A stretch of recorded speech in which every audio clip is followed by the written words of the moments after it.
Welcome to Learn to Live Stress-Free. This is Christine Wright with Dr. Robert Wright Jr., your go-to wellness coaches of www.stressfreenow.info. Our featured guest today is George Pierson, speaking on using numerology to map the best moves of your life.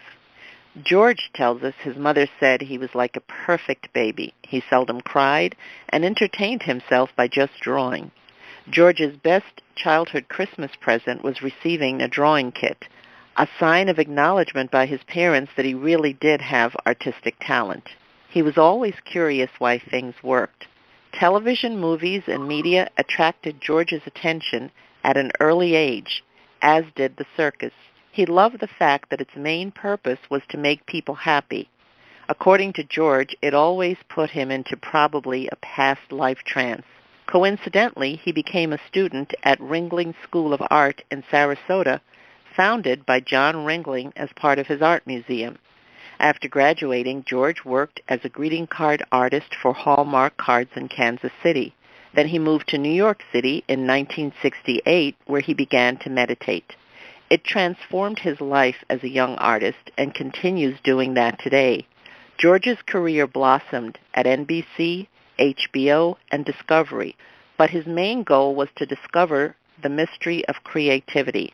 It's taken him around the world to Egypt and India several times. George has become an expert using healing light, fire energy, brainwaves, and numerology, and now he hopes to master Buddhism, and his search goes on. George, welcome. Thank you. Yes, George, welcome, and welcome to our audience. Audience, you're in for a treat. We have George Pierson here with us today, and we're delighted that he is going to share his wisdom with us from all the way from Philadelphia, Pennsylvania. So, George, your bio indicates that you've led an amazing life, and you have such a diverse background of accomplishment as a creative director in television, and now as an entrepreneur seeking to help others evolve their consciousness in a holistic manner. Can you tell our audience how you got started? Well, I always wanted to be an artist. Therefore, I went to art school, and I was hired by Hallmark Cards. At 68, I had the desire. I knew I needed to advance my career. I needed to go to New York, and so I did.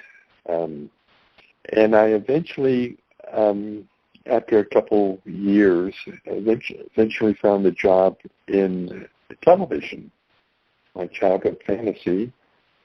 And I was so happy to get this job at ABC. And I really wanted to succeed. And I really tried very, very hard to succeed. Although I was always stressed out. I mean, even though I was just doing this is before computers, I was doing layouts for advertising for ABC, and I would have to come up with these different concepts for ads. I would go home just exhausted, and also it was very difficult to get these ads approved. And then one day I saw in the New York Times a course of silver mind control. This was back in 1974, I think it was. I'm sorry, it was 1969. And so anyway, I saw the ad. I knew nothing about meditation. I saw the ad, but what jumped off the page was this course could increase creativity. So that was my career, and so I did this course, and I was very reluctant because it seemed like it was all this hocus-pocus, positive thinking and whatever. I knew nothing about metaphysics and had no experience in meditating. But after the course, I wanted to get my money's worth, and I practiced this simple technique of simply counting backwards, like auto-suggestion, from 20 to 1, and I would go to this church during lunch and do this exercise, 30, 40 minutes, whatever. And after about 6 months, not only was I was starting to get the experience of what it meant to meditate, but I started to see a connection with my job performance. In other words, I would go into like this meditative state, and then I would draw imagery, and out of that imagery would come like this. It's almost like developing film. I would see this image, and it would bypass the thinking mind, which later I was discover from my study of brainwaves. And whenever I worked this way, this evolving image, not only did I get the layout approved by a very difficult client, it made my job almost effortless. And so, I left that job because it wasn't challenging enough, because I didn't get the satisfying my, what I would consider now, the creative flow state. So anyway, I advanced my career, but I continued my meditation practice. My career advanced to becoming an art director at NBC, becoming a design director at a startup company, HBO at the time, 1979. Eventually, I was hired to lead a creative group at Discovery Channel. And so I always was curious, what was that link? What was that awakening or that creative flow state to meditation? And so that started me on my journey. I was in New York, had a lot of resources available, and I figured, I'll become very scientific in this. All these resources in New York City, and I'll investigate this, and I'll prove that this is going to be my personal study.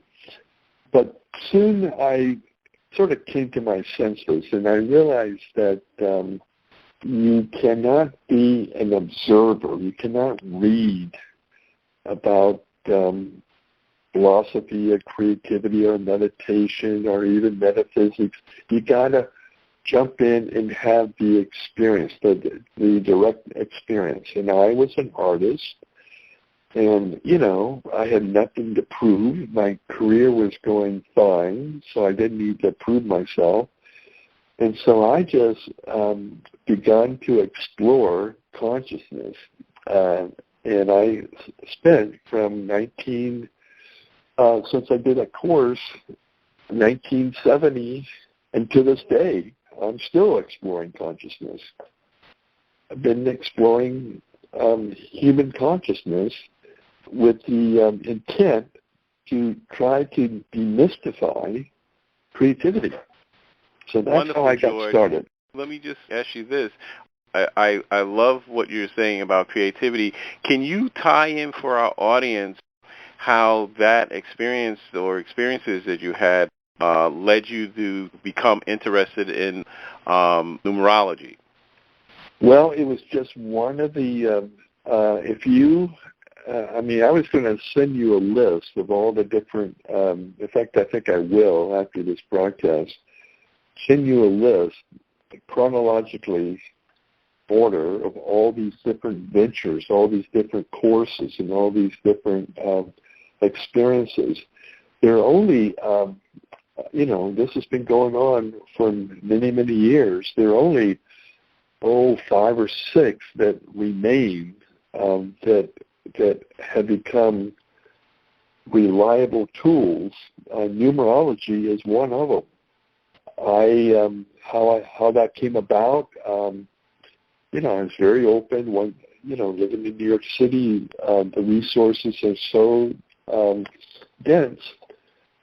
Someone told me about a lecture on numerology. It was going to be at Carnegie Hall, recital hall. So I show up, and during the break, this professional numerologist, one of the students, coincidentally happened to be a math teacher at Staten Island, came up and took my name and birthday and did her calculation. She wasn't very sure that she was getting it right, but she told me some things that I could not believe. She didn't know what she was telling me, but I knew that she was hitting the core essence. So that was, I just had to take this course, and I did this weekend course, and I was addicted ever since. And I've been doing hundreds and hundreds, if not thousands, of charts. I've written a book, and I've taught classes, but I really do believe it's a practical form of what we consider quantum physics. And wow, George, you started numerology in Carnegie Hall. That's a first. George, yes. This is very fascinating. You mentioned that you've done hundreds and thousands of charts. So how do you use your numerology? Are you looking at yourself? Are you doing charts for clients? How are you using it? Obviously, at first, I was fascinated on decoding my own to see if it was accurate from what I knew about myself. But the reason why I started to do charts of other people, friends and other people, was to see if they could validate it. And to this day, I run across friends and acquaintances that tell me, so George, what you told me 10 years ago, for example, that turned out to be right. And it's so predictable. And it's, it's based on a mathematical formula. Physicists tell us that numbers are things. And so I think I really contribute this to Pythagoras, who was, a Greek founder of Western philosophy. And he was also the father of mathematics. And so he had a mystery school, and unlike astrology, but numerology was handed orally down. There wasn't a lot in text. There was a Western numerologist, Juno Jordan, who did a lot of research in California. Her mother was a numerologist and also the first woman doctor, and she became a dentist and a numerologist, written a lot of books, and so kind of word of mouth. Right. George, how long, you mentioned Pythagoras. This is an ancient science. Has the origin ever really been pinpointed? Has this been used across cultures? I know I've picked up, a numerology book here and there. I don't really remember myself ever reading, my numerology forecast in a newspaper. I do remember picking up books and reading a little bit about it, but I never pursued it the way you have. What is the origin of this, really? Well, there are many traditions. There's an Eastern tradition. There's a Kabbalah. There's all sorts of different traditions. I use a Pythagorean system based on the current calendar, and I just basically. Probably the next question would be, how does it work? And the best way I can describe it is that numbers are are energy systems.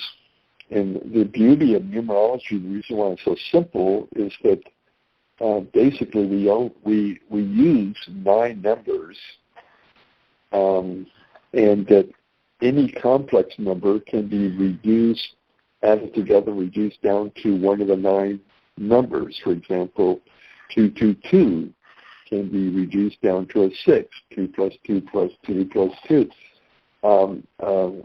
79, like 9 would cancel out, and it would come to a 7. So all you have to do is understand the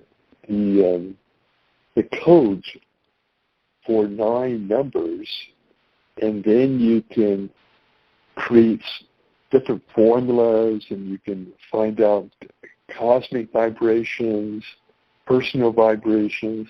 What I find most effective is to associate the link between the calendar. And some people say, well, how can you prove it?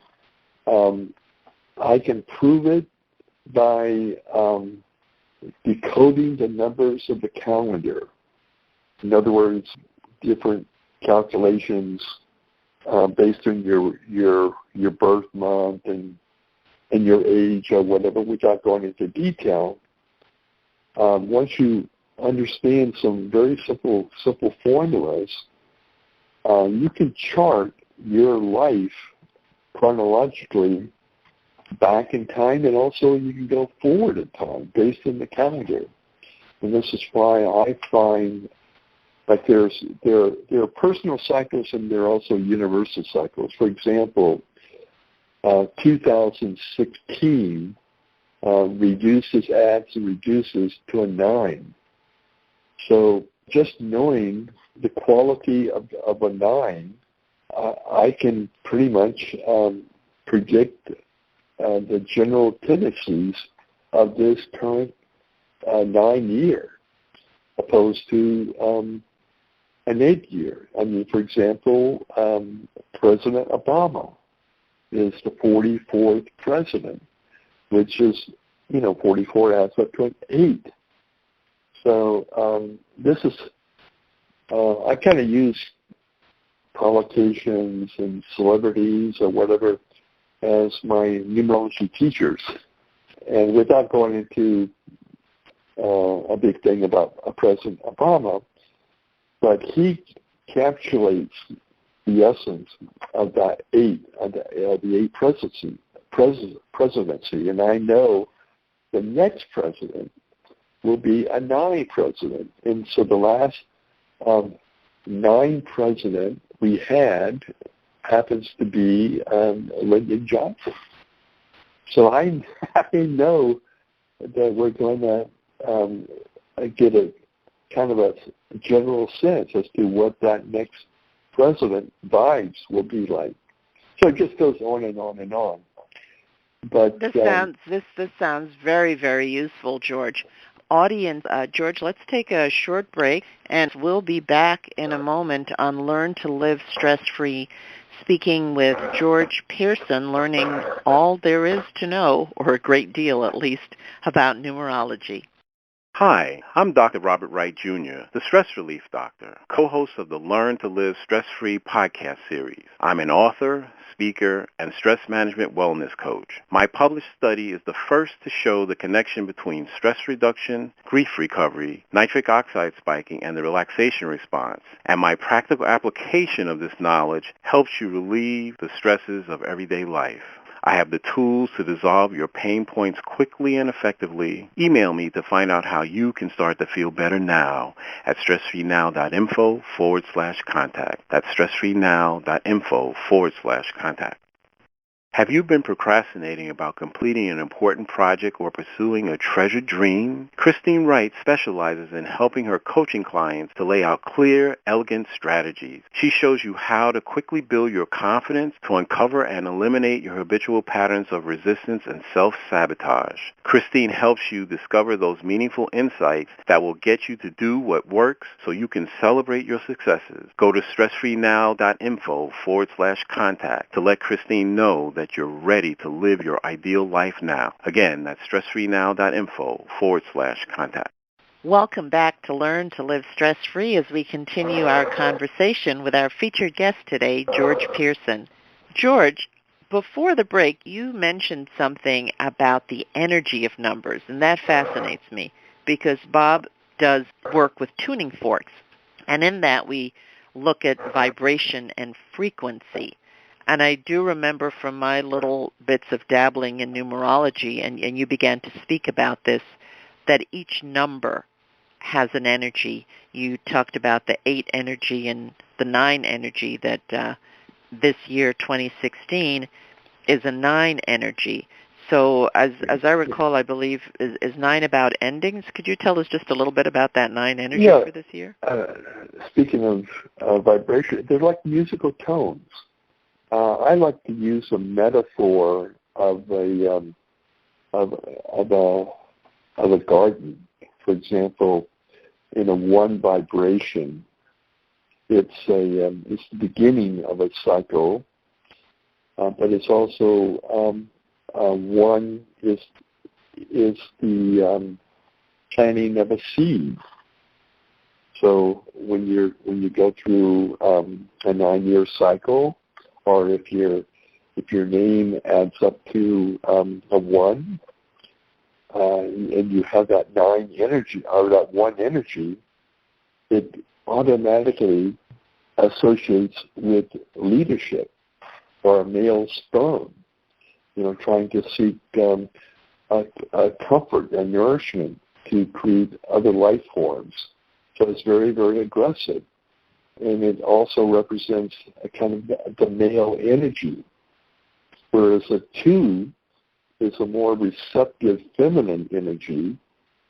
And so but it's also, it has a partnership.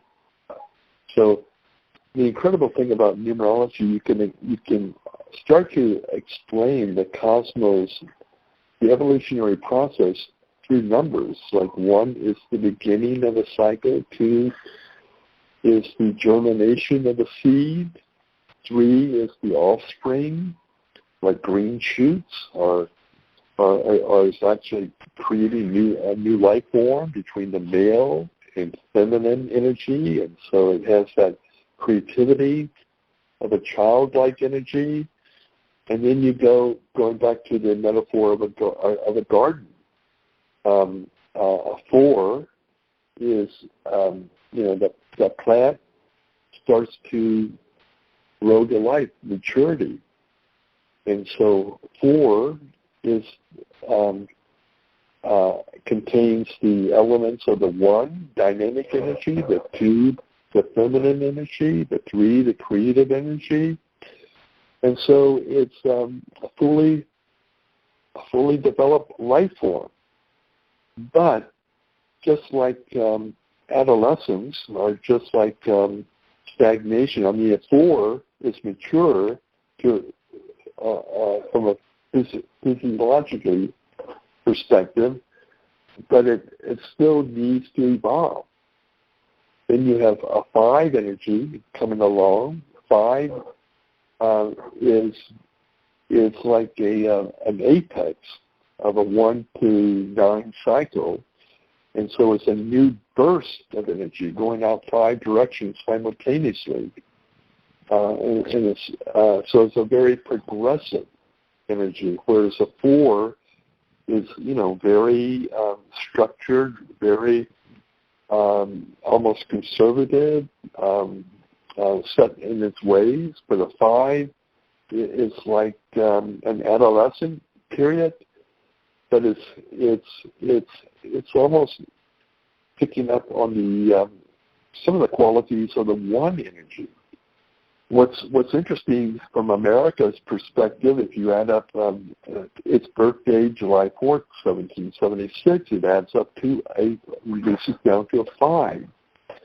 So when people think America is, a very conservative country, it isn't. Its life purpose is to be a very progressive, innovative, experimental country. So it's so interesting to see what drives the birthday. Like I always knew I wanted to be an artist. It was only till I discovered numerology that I discovered my life path was a 3, which is a very creative energy. So this is why I believe in it, because it's been my experience. So I'm not going to go into much detail, but it's just that the numbers keep evolving. Like 5 evolves into a 6, and 6 evolves into a 7, and 7 evolves into an 8, which is using that garden metaphor. 8 is the manifestation, like going to market. From all that evolved evolution process, and then we come to 9, which is what we are in this current year. So 9 is the completion. So the thing is, whatever we start, and we have 9, we have different cycles. And it's very easy to decode these different cycles, but whatever seeds you plant in your one personal year, you're going to get some sort of karmic payoff by the time you get to the 9 year.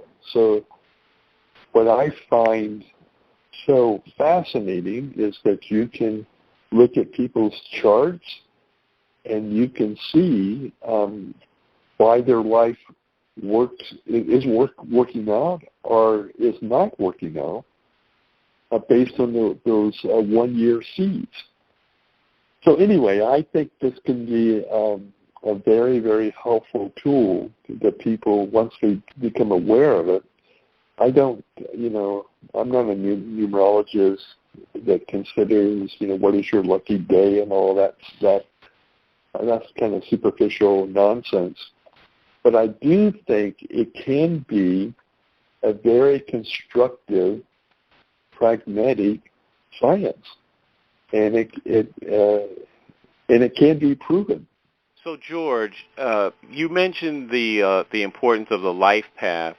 Can you just tell us how, based on your analysis, since there are only 9 life paths, how can you account for so many varieties or variations in people's lives?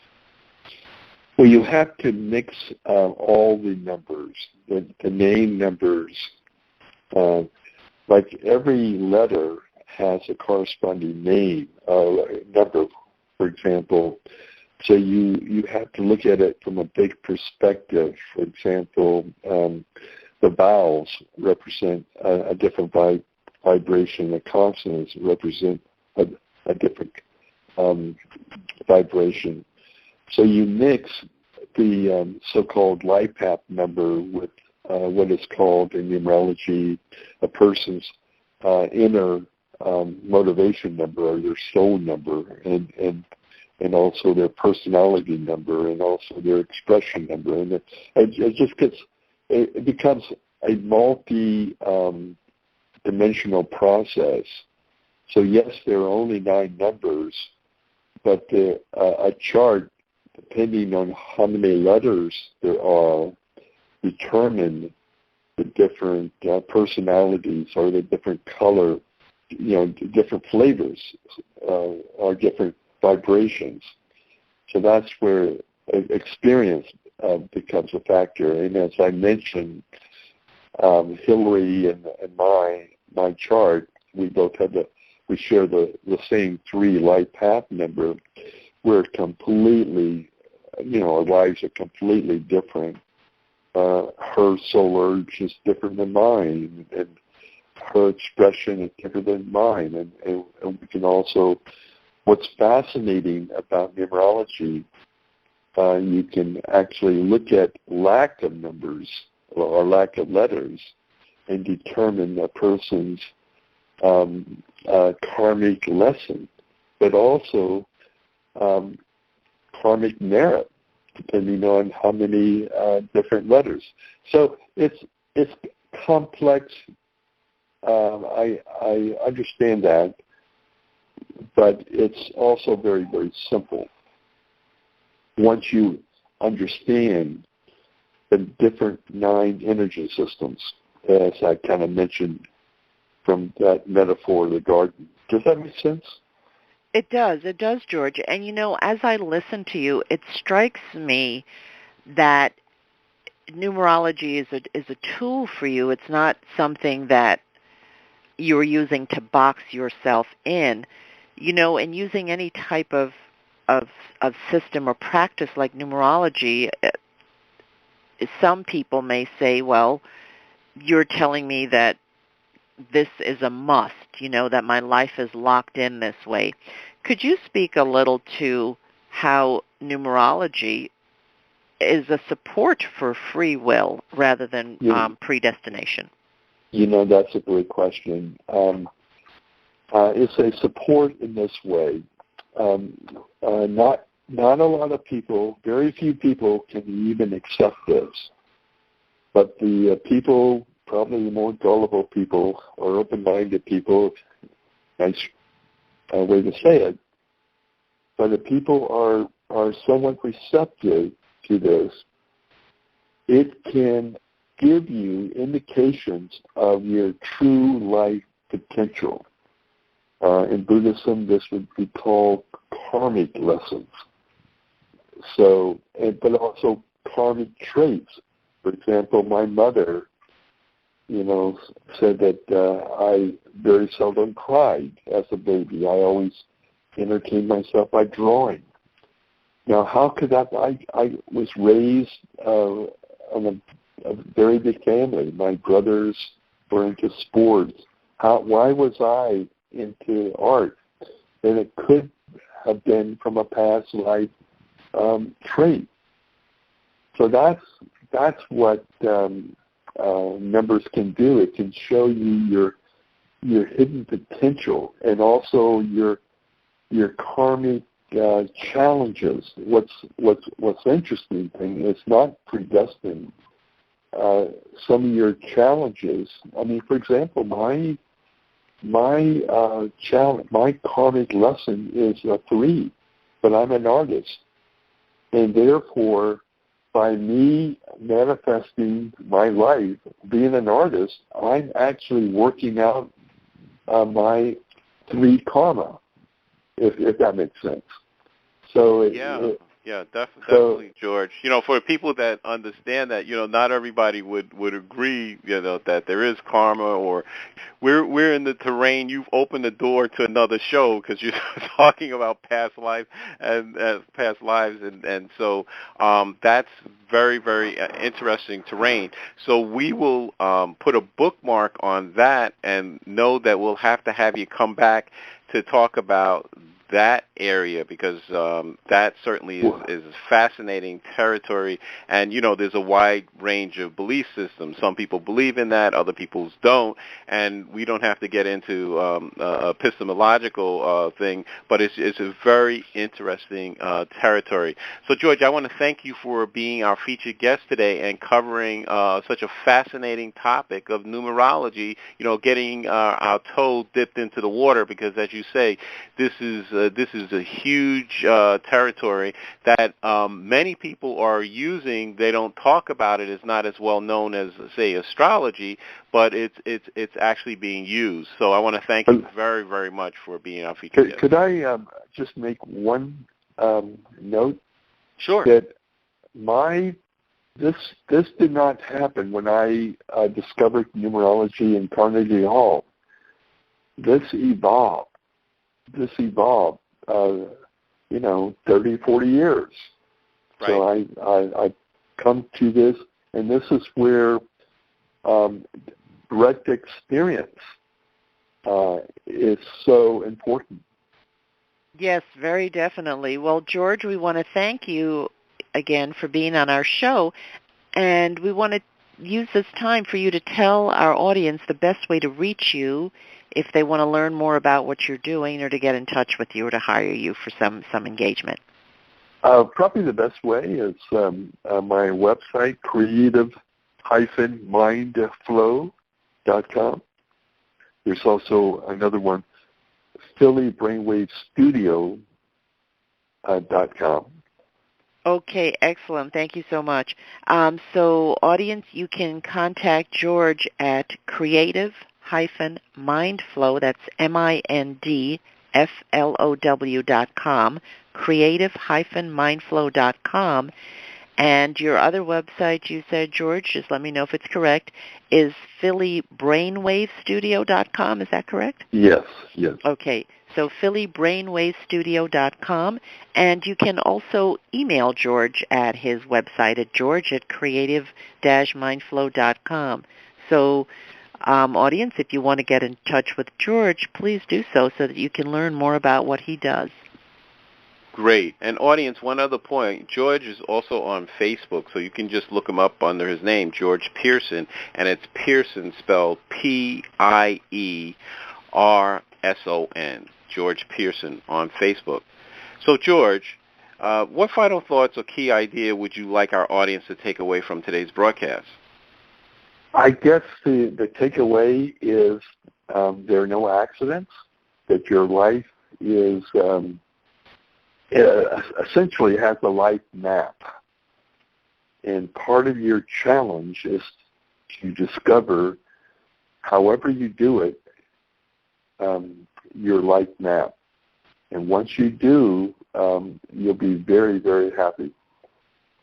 Wow, that's pretty amazing. That's the first time I've heard that term expressed in that way. So life map. So again, George, you opened and closed the door to future recordings, and we look forward to that. So I want to thank you for your closing remarks and being our featured guest today.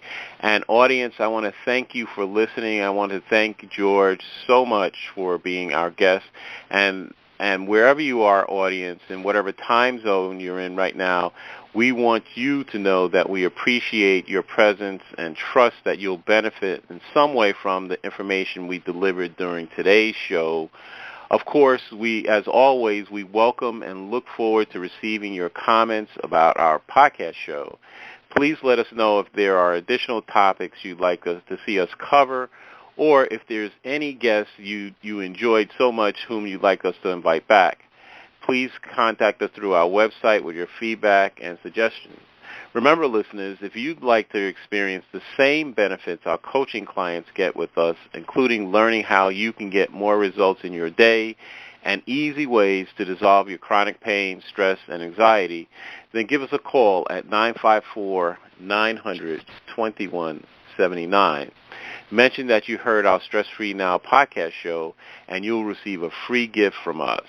Call today to schedule your appointment. That's 954-900-2179.